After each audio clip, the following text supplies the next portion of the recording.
2026 বিশ্বকাপের পর ফুটবল বিশ্বে শুরু হয়েছে এক নতুন অধ্যায়। লিওনেল মেসির যুগ আর্জেন্টিনাকে এনে দিয়েছে অসংখ্য স্মরণীয় মুহূর্ত, কোপা আমেরিকা, ফিনালিসিমা এবং বিশ্বকাপের মতো ঐতিহাসিক সাফল্য।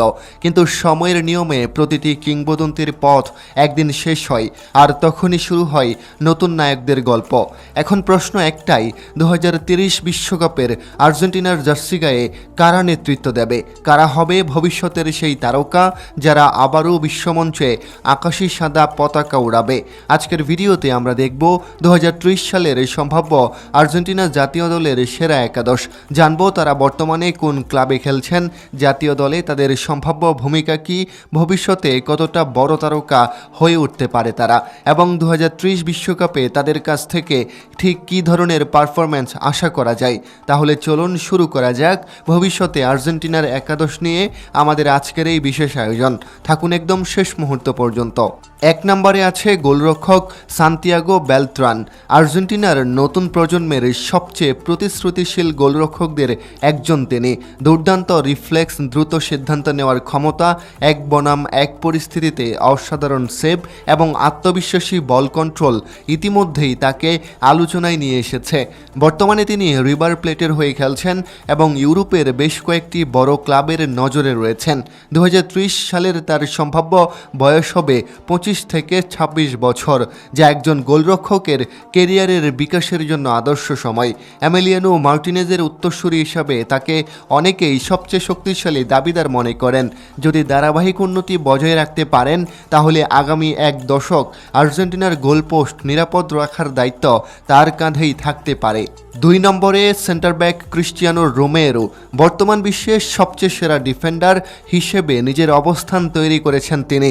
শক্তিশালী ট্যাকল, আক্রমণাত্মক ডিফেন্ডিং, দুর্দান্ত হেডিং এবং নেতৃত্ব দেওয়ার ক্ষমতা তাকে আর্জেন্টিনার রক্ষণভাগের সবচেয়ে গুরুত্বপূর্ণ খেলোয়াড়ে পরিণত করেছে।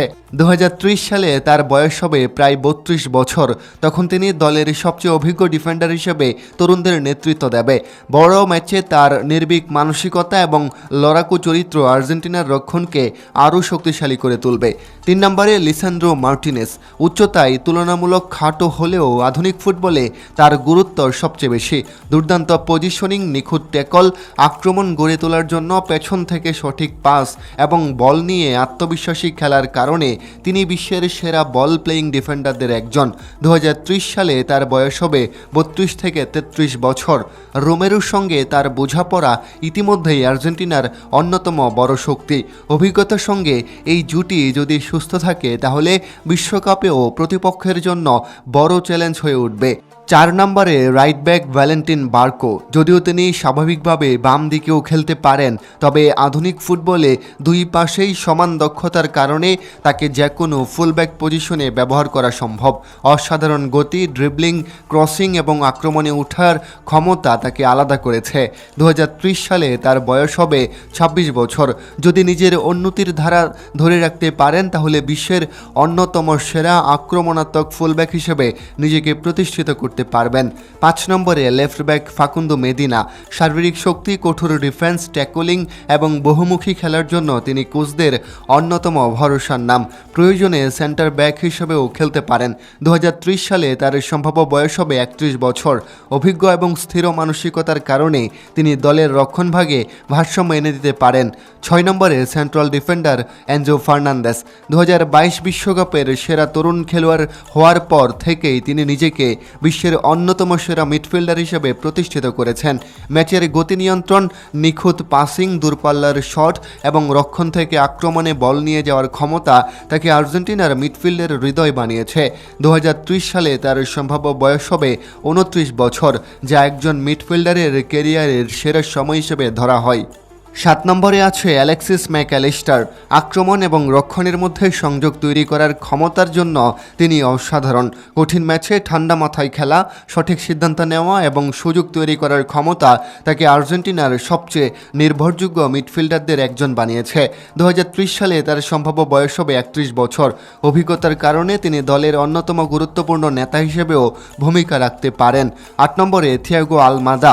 ড্রিবলিং, সৃজনশীলতা, দূরপাল্লার শট এবং এবং ডিফেন্স ভাঙার মতো পাস দেওয়ার দক্ষতা তাকে ভবিষ্যতের অন্যতম সেরা প্লেমেকার বানাতে পারে। 2030 সালে তার সম্ভাব্য বয়স হবে মাত্র 29 বছর। সঠিকভাবে বিকশিত হলে আর্জেন্টিনার আক্রমণ ভাগের মূল সৃষ্টিশীল শক্তি হয়ে উঠতে পারেন তিনি। 9 নম্বরে নিকো পাজ।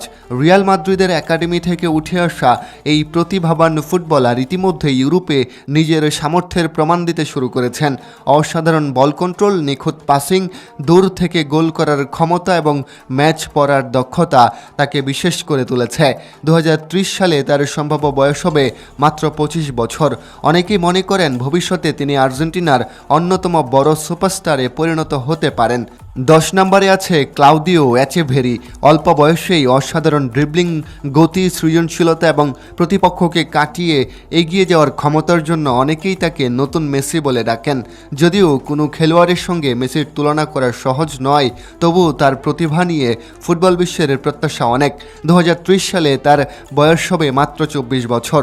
ধারাবাহিকভাবে যদি তিনি উন্নতি করতে পারেন তাহলে বিশ্বকাপের অন্যতম আকর্ষণীয় ফুটবলার হয়ে উঠবেন তিনি। আর 11 নম্বরে স্ট্রাইকার জুলিয়ান আলভারেজ। ইতিমধ্যেই বিশ্বের অন্যতম সেরা ফরওয়ার্ড হিসেবে নিজেকে প্রতিষ্ঠিত করেছেন তিনি। শুধু গোল করাই নয়, দলের জন্য নিরলস পরিশ্রম, প্রেসিং, অ্যাসিস্ট এবং বড় ম্যাচে অসাধারণ পারফরম্যান্স তাকে অন্যদের থেকে আলাদা করেছে। 2030 সালে তার বয়স হবে প্রায় 30 বছর, অর্থাৎ ক্যারিয়ারের একেবারে সেরা সময়ে তিনি আর্জেন্টিনার প্রধান গোলদাতা হিসেবে মাঠে নামতে পারেন। তার গোল করার ক্ষুধা, পরিশ্রম এবং জয়ের মানসিকতা আর্জেন্টিনার সবচেয়ে বড় অস্ত্র হতে পারে।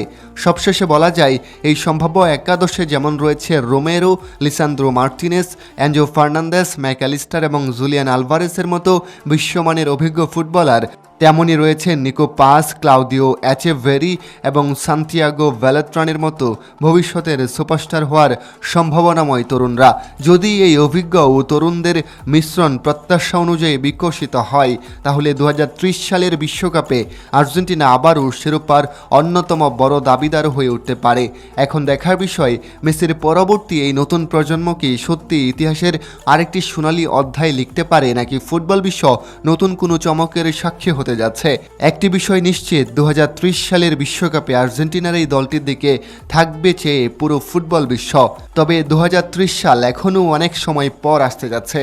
এই 4 বছরে অনেক পরিবর্তন হয়তো আমরা পেতে পারি, হয়তো স্কোয়াডে আরও বড় ধরনের পরিবর্তনও আসতে পারে। এই 4 বছরে নতুন খেলোয়াড় উঠতে পারে এবং আমাদের সম্ভাব্য এই একাদশ থেকেও হয়তো বাদ পড়তে পারে আরও অনেক খেলোয়াড়। সেটা হয়তো এই 4 বছরের জার্নিতে আস্তে আস্তে গড়ে উঠবে আর্জেন্টিনার এই একাদশ। তবে সময় বলে দেবে আসলে 2030 সালের এই বিশ্বকাপে আর্জেন্টিনার কোন 11 জন মাঠে নামবেন এবং কারা মাঠকে আলোকিত করবেন। প্রিয় দর্শক, এই ছিল আমাদের আজকের আয়োজন। দেখা হবে পরবর্তী কোনো ভিডিওতে। ততক্ষণ পর্যন্ত সবাই নিজের খেয়াল রাখুন, সুস্থ থাকুন। ধন্যবাদ সবাইকে।